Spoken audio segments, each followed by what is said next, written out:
नमस्कार, स्वागत है आप सभी का इंडिया वॉइस में। मैं हूं आपके साथ सुनील चौहान। इसरो ने सुबह 10 बजे गगनयान मिशन के टेस्ट व्हीकल को श्रीहरिकोटा केंद्र से सक्सेसफुली लॉन्च किया है। इसे test vehicle orbit mission 1 TVD1 नाम दिया गया है। आसान भाषा में कहें तो मिशन के दौरान रॉकेट में गड़बड़ी होने पर अंदर मौजूद एस्ट्रोनॉट को पृथ्वी पर सुरक्षित लाने वाले सिस्टम की टेस्टिंग की गई। ये मिशन 8.8 मिनट का था। टेस्ट फ्लाइट में 3 हिस्से हैं। ऑर्बिट मिशन के लिए बनाया गया single stage liquid rocket, crew module और क्रू एस्केप सिस्टम है। क्रू मॉडल के अंदर का वातावरण अभी वैसा नहीं है जैसा मैन्ड मिशन में होगा। इस मिशन में 17 किलोमीटर ऊपर जाने के बाद श्रीहरिकोटा से 10 किलोमीटर दूर बंगाल की खाड़ी में क्रू मॉडल को उतारा गया।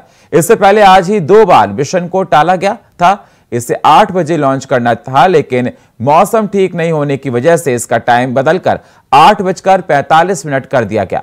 लॉन्चिंग 5 सेकंड पहले इंजन फायर नहीं हो पाए और मिशन टल गया। इसरो ने कुछ देर बाद बताया कि अब गड़बड़ी ठीक कर ली गई है। व्हीकल पूरी तरह से सेफ है, जिसके बाद सफल लॉन्चिंग 10 बजे हुई।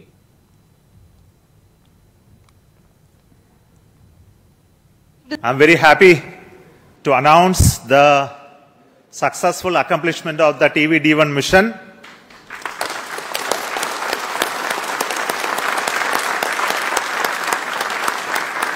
The purpose of this mission was to demonstrate the crew escape system for the Gaganyaan program through a test vehicle demonstration, in which the vehicle has gone up to a Mach number, which is a speed of sound slightly above that, and initiated an abort condition for the crew escape system to function.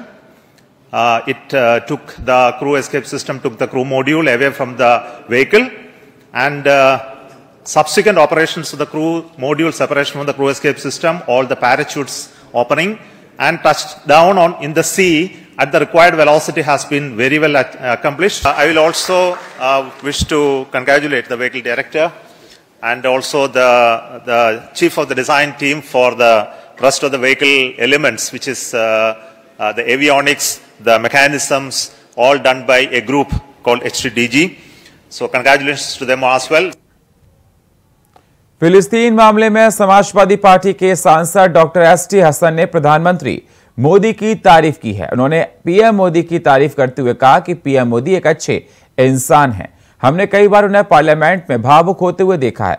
हमें उम्मीद है कि वो फिलिस्तीन को मानवीय मदद भी देंगे और भारत इजराइल के जुल्म के खिलाफ खड़ा होगा।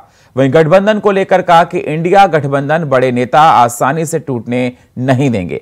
हमें उम्मीद है कि यूपी के कांग्रेस के साथ टिकटों का बंटवारा भी हो जाएगा। वहीं आजम खान पर हो रही कार्रवाई पर कहा, यह निम्न स्तर की राजनीति देश में हो रही है। उन्हें तरह तरह से परेशान किया जा रहा है। हमें उम्मीद है कि उन्हें बड़ी अदालत से राहत मिलेगी।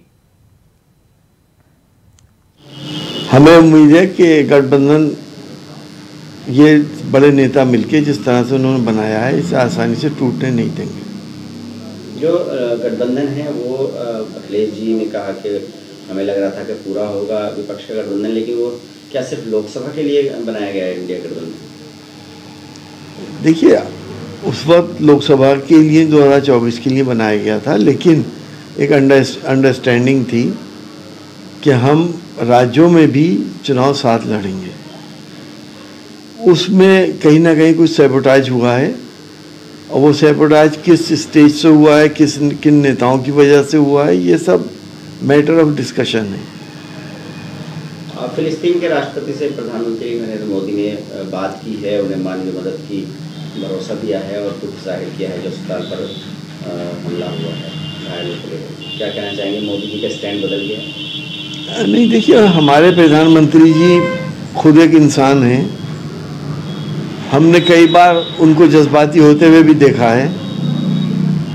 मासूम जख्मी भूखे प्यासे बच्चे जब मलबे में अपने माँ बाप को ढूंढ रहे थे, उनके आंसू भी सबने देखे हैं।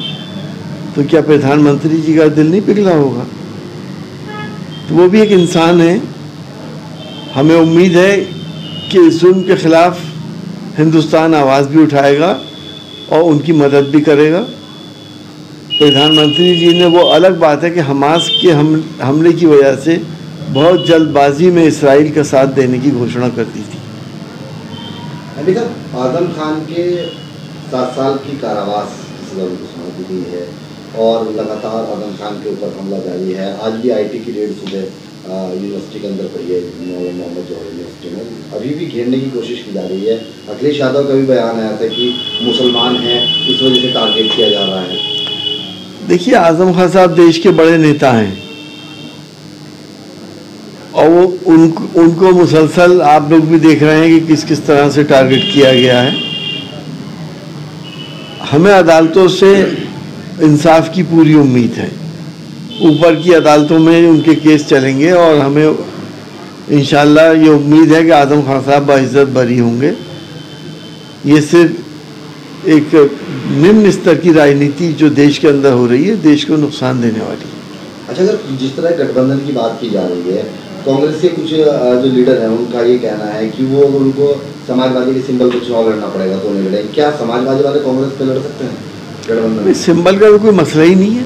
जब गठबंधन होगा तो एक कैंडिडेट खड़ा होगा, समाजवादी का होगा तो समाजवादी का सिंबल होगा, कांग्रेस का होगा तो कांग्रेस का सिंबल होगा। लगता है उत्तर प्रदेश में लोकसभा चुनाव में कांग्रेस और सपा के बीच सीटों का बंटवारा जो है हो पाएगा, जैसे अभी से जो है विवाद खड़े हो गए हैं। देखिए, सब विवाद भी सुलझ जाते हैं, बंटवारा भी हो जाएगा।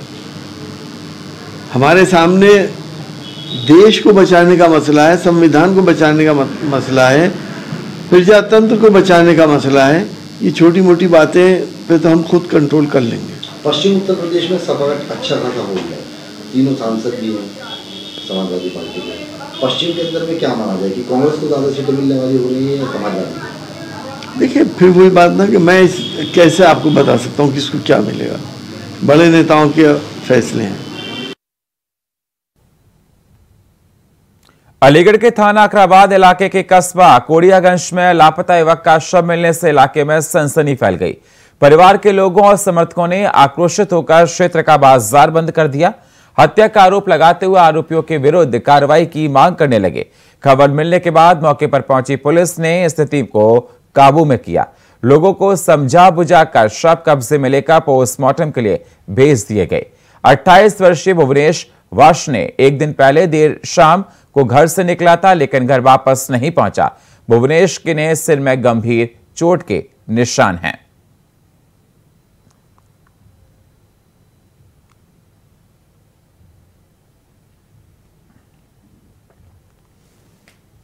सिद्धार्थनगर जिले में स्थित शक्तिपीठ मां वटवासिनी मंदिर में दीपोत्सव कार्यक्रम आयोजित किया गया। कार्यक्रम में 1.25 लाख देशी घी के दीपक जलाकर मां की स्तुति की गई। 12 वर्ष पहले नवरात्रि के 5वें दिन दीपक जलाए जाने की परंपरा शुरू हुई थी। सबसे आपको बता दें, तब से हर साल दीपकों की संख्या में बढ़ोतरी होती आई है। कार्यक्रम में लोग बड़ी संख्या में भाग लेते और दीपक जलाकर मां वटवासिनी की पूरे विधि विधान के साथ पूजा अर्चना करते हैं। इस कार्यक्रम का आयोजन पूर्व बीजेपी विधायक राघवेंद्र सिंह करते हैं। पूर्व विधायक ने बताया कि प्रतिवर्ष की भांति इस वर्ष मां वटवासिनी मंदिर में दीपक जलाकर स्तुति की गई। इस बार हम सबसे 1.25 लाख दीपक जलाकर मां का पूजन किया गया है।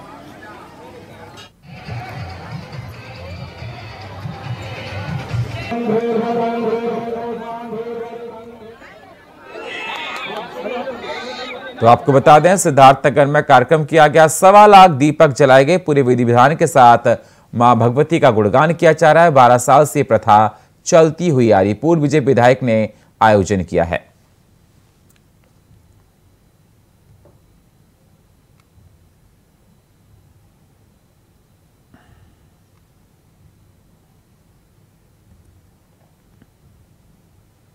संभल के एक निजी अस्पताल में 10 वर्षीय बालक की मौत का मामला सामने आया है। आपको बता दें, परिजनों का आरोप है कि ब्लड चढ़ाने के बाद बालक की हालत बिगड़ती, जिसके बाद मासूम की मौत हो गई। साथ ही परिजनों ने आरोप भी लगाया कि उनके साथ अस्पताल में मारपीट कर उनके बाहर निकाला गया। इस दौरान सूचना मिलते ही मौके पर पहुंची पुलिस ने मामला दर्ज कर आगे की कार्रवाई शुरू कर दी है।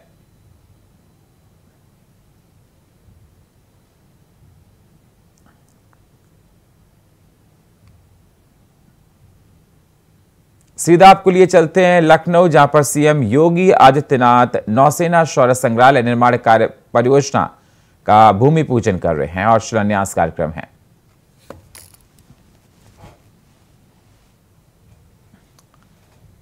तो आप देख सकते हैं तस्वीरों में, लखनऊ से तस्वीरें आपको दिखा रहे हैं। सीएम योगी आदित्यनाथ उनके साथ तमाम गणमान्य मंच पर बैठे हुए हैं और ये परियोजना का भूमि पूजन किया जा रहा है, शिलान्यास कार्यक्रम है। लखनऊ से सीधी तस्वीरें आपको दिखा रहे हैं। भव्य समारोह का आयोजन किया जा रहा है।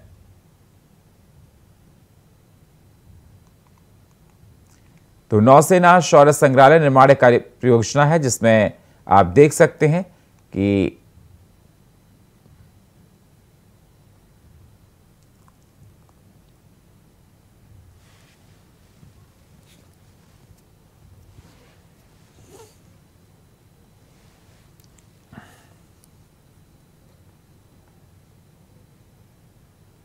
वक्त एक छोटे से ब्रेक का, मिलते हैं एक छोटे से ब्रेक के बाद स्वागत है आप सभी का। रुक करते हैं अगली खबरों का।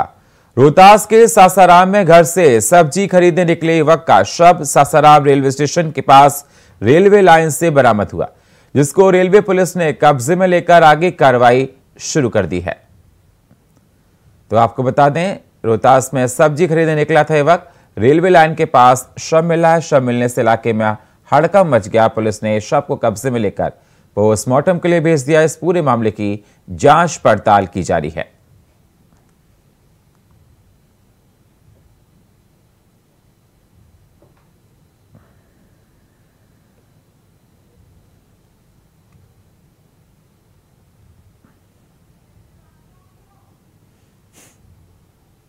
मध्य प्रदेश विधानसभा चुनाव से पहले सीटों के बंटवारे को लेकर इंडिया गठबंधन में दरार पड़ती नजर आ रही है।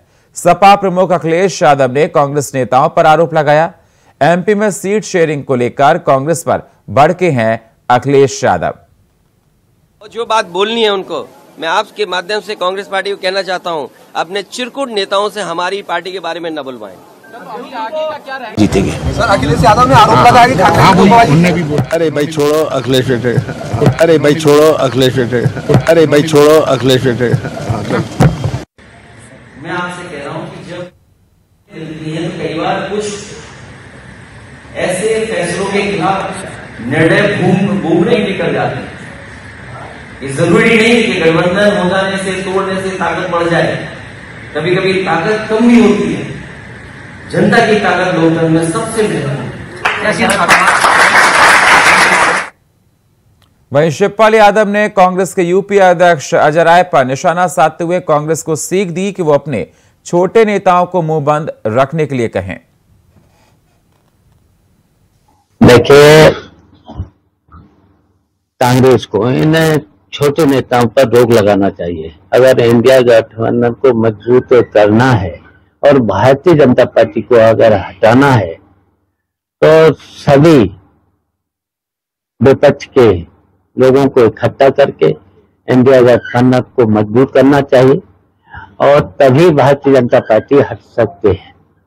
अगर भारतीय जनता पार्टी को कांग्रेस को हटाना है तो फिर सबको इकट्ठा करें और फिर जो मध्य प्रदेश में जो वादा किया था उस पर अधिक रहना चाहिए था, तो तभी इंडिया गठबंधन मजबूत होगा और तभी भारतीय जनता पार्टी को हटाया जा सकता है। वहीं कांग्रेस के यूपी अध्यक्ष अजय राय ने अखिलेश यादव पर निशाना साधा है। सम्मान नहीं कर पाया, अपने बाप का सम्मान नहीं कर पाया, वो हम जैसे छोटे कार्यकर्ता या समाजवादी पार्टी के छोटे कार्यकर्ता, उनका वो सम्मान क्या करेंगे। सम्मान नहीं कर पाया, अपने बाप का सम्मान नहीं कर पाया, वो हम जैसे छोटे कार्यकर्ता या समाजवादी पार्टी के छोटे कार्यकर्ता, उनका वो सम्मान क्या करेंगे। बीजेपी ने इंडिया गठबंधन पर निशाना साधते हुए कहा कि घमंडिया गठबंधन दिल्ली में दोस्ती और राज्यों में कुश्ती कर रहे हैं। ये घमंडिया गठबंधन है, इनमें ना लोगों के विचार एक है और ना ही दिल एक है।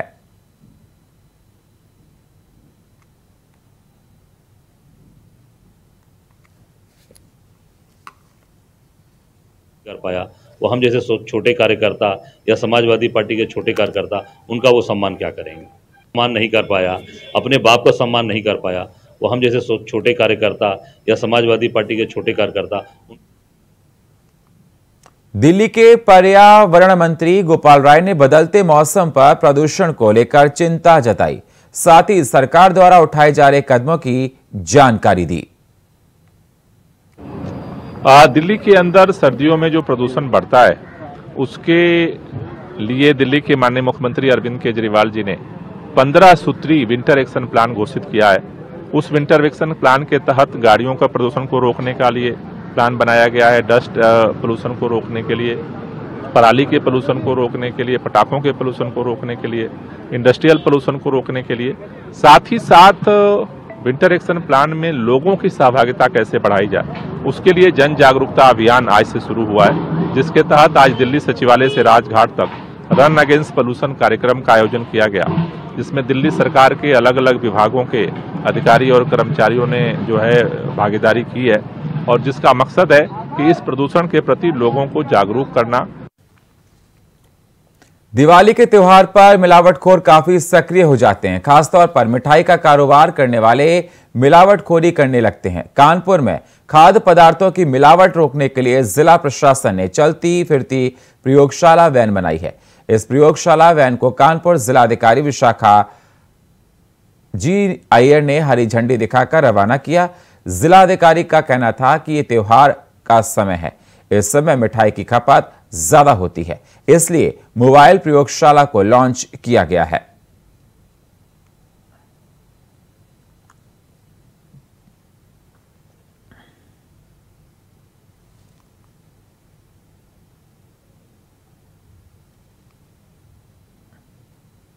उत्तर पूर्वी दिल्ली नंदनगरी यातायात पुलिस को कई दिनों से शिकायत मिल रही कि मंडोली रोड पर अवैध वाहनों के कारण कई घंटे का जाम लगा रहता है। इसी को गंभीरता से लेते हुए नंदनगरी यातायात पुलिस ने बैरिकेडिंग कर अवैध वाहनों पर कार्रवाई का मंडोली रोड को जाम मुक्त कराया। वाहन चालक कई घंटे इस जाम में फंसे रहते हैं। लोग अपनी ड्यूटी पर इस रोड पर लगे जाम के चलते समय से नहीं पहुंच पाते हैं। इसी को गंभीरता से लेते हुए नंदनगरी यातायात पुलिस ने बैरिकेडिंग कर अवैध वाहनों पर कार्रवाई की। ट्रैफिक पुलिस ने ये कार्रवाई की है।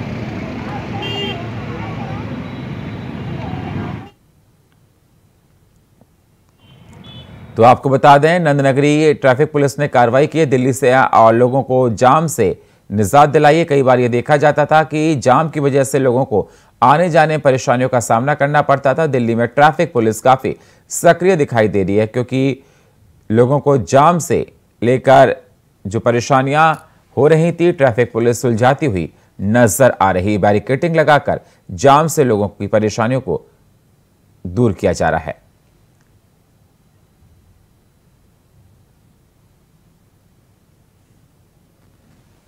तो उत्तर पूर्वी दिल्ली के नंदनगरी मैं बता दूं आपको, ट्रैफिक पुलिस ने जाम को दूर करने के लिए एक ड्राइव चलाई और जो इंक्रोचमेंट की वजह से परेशानियां हो रही थी, तो उन्होंने बैरिकेडिंग लगाकर जाम से लोगों की हो रही परेशानियों को दूर किया है।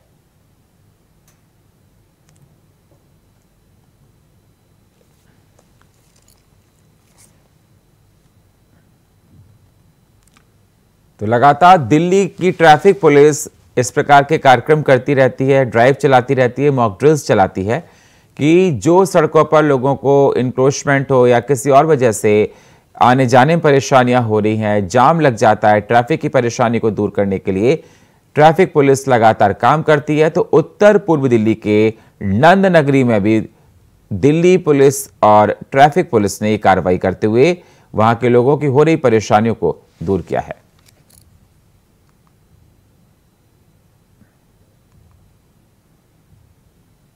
तो चलिए अब बात करते हैं नल नल योजना की। वो योजना जिसके लिए जरिए लाखों परिवारों को पहुंच रहा है लाभ। आपको लेकर चलते हैं सिद्धार्थनगर, जहां की आवाम कैसे ले रही है इस योजना का लाभ। ये रिपोर्ट देखिए हमारी। देश के लोगों की प्यास बुझाने के लिए, हर घर पेयजल पहुंचाने के लिए मोदी सरकार की तरफ से जल जीवन मिशन की शुरुआत की गई थी, जिसको यूपी में रफ्तार दे रहे हैं प्रदेश के मुखिया योगी आदित्यनाथ। सीएम योगी की कोशिशों से आज यूपी के हर घर तक पेयजल पहुंच रहा है। सिद्धार्थनगर में भी योजना के तहत तेजी से काम हो रहा है। हर घर जल हर घर नल योजना के तहत लोगों को शुद्ध पेयजल देने का काम किया जा रहा है।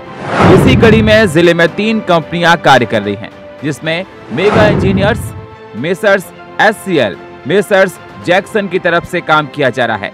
इस योजना के तहत जिले के 881 ग्राम पंचायतों के 2087 गांव तक पेयजल पहुंचाया जाना है।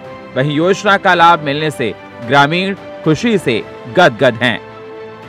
सरकार की तरफ से जो योजना हर घर जल हर घर नल चलाया गया है, ये बहुत ही अच्छी योजना है, जिसके लिए हम सरकार की सराहना करते हैं। सरकार के इस सराहनीय कार्य के लिए हम उनकी प्रशंसा करते हैं और यह योजना हमें क्या पूरी पीढ़ी पूरे समाज के लिए बहुत ही लाभदायक है। सरकार की योजना जो हर घर जल में नल का चल रहा है, ये बहुत ही अच्छा कार्य है और जल ही जीवन है।